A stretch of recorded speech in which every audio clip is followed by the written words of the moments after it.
এবার সন্দেশখালী দিকে নজর রাখবো, কারণ ফের গরম সন্দেশখালী। এবার ঘোলাখালীর বউ ঠাকুরানী এলাকায় রীতিমতো উত্তেজনার যে ছবি আপনারা দেখছেন।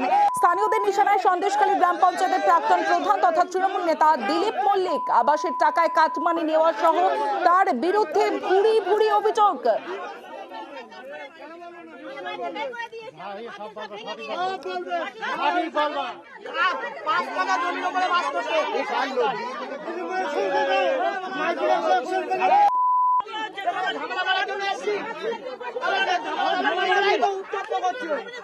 দিলীপ মল্লিক সন্দেশখালী অঞ্চলে প্রাক্তন প্রধান, তিনি তখন প্রধান ছিলেন।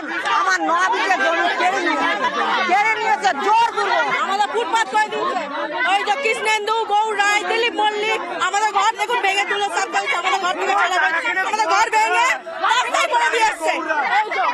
আটটা ফ্যামিলি 3টা 4টে পর্যন্ত ঘর পেয়েছে, ছেলে মেয়ে বউ সব পেয়েছে, কিন্তু আমাদের একটা কিছু দেয়নি। তোমাকে ঘর দেবো না আমি, তুমি ঘর পাওয়ার যোগ্য না, তার জন্য তো আমাদের ঘর ছাড়া করতে হয়েছে। ওই দিলীপ মল্লিক সব লোক দিয়ে মার খাওয়াচ্ছে। এখন উনি ওই এলাকা ছাড়া। যে সময় হাতে প্ল্যাকার্ড নিয়ে বিক্ষোভ দেখাতে থাকেন স্থানীয়রা, সে সময় বাধা দেন দিলীপ মল্লিকের অনুগামীরা। তখনই শুরু হয় বচসা। তারপর দফায় দফায় ধস্তাধস্তি পরিস্থিতি নিয়ন্ত্রণে আনতে এলাকায় যায় পুলিশ। দিলীপ মল্লিকের নামে আজও পর্যন্ত কেউ একটা রিপোর্ট করতে পারেনি। দিলীপ মল্লিক সাধারণ জনগণের পাশে আছে এবং থাকবে দীর্ঘদিন। দিলীপ মল্লিকের নামে উস্কানি দিয়ে শান্তির জায়গায় অশান্তি বাজাচ্ছে কিছু মুসলিম ও কিছু বিজেপির ছেলে।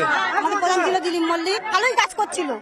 এটা সাধারণ শেখ, শিবু হালদার, ওরাই হচ্ছে এ করে ভালো কাজ করছে বলে সরিয়ে দিল দিলীপ মল্লিককে।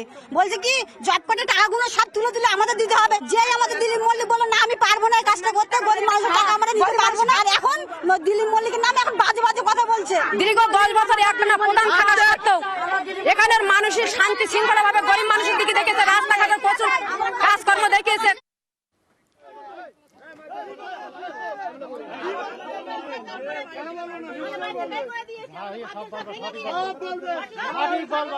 মমতা ব্যানার্জি সরকার কোনোদিন মা বোনদের উপর কোনো অত্যাচারকারীকে কোনোদিন রেয়াত করেন। সন্দেশখালীর 16টা অঞ্চলের মধ্যে সমস্ত অঞ্চল ক্রমশ স্বাভাবিক হয়ে যাচ্ছে, কিন্তু এই স্বাভাবিক অবস্থা তো মানতে পারছে না বিরোধী দল।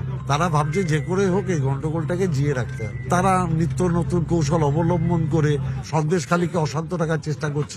আমি আশা করব মা বোনেদের সম্মানকে নিয়ে ভারতীয় জনতা পার্টির নেতারা এবং সিপিএম এর নেতারা দয়া করে ছেলে খেলা করবেন না।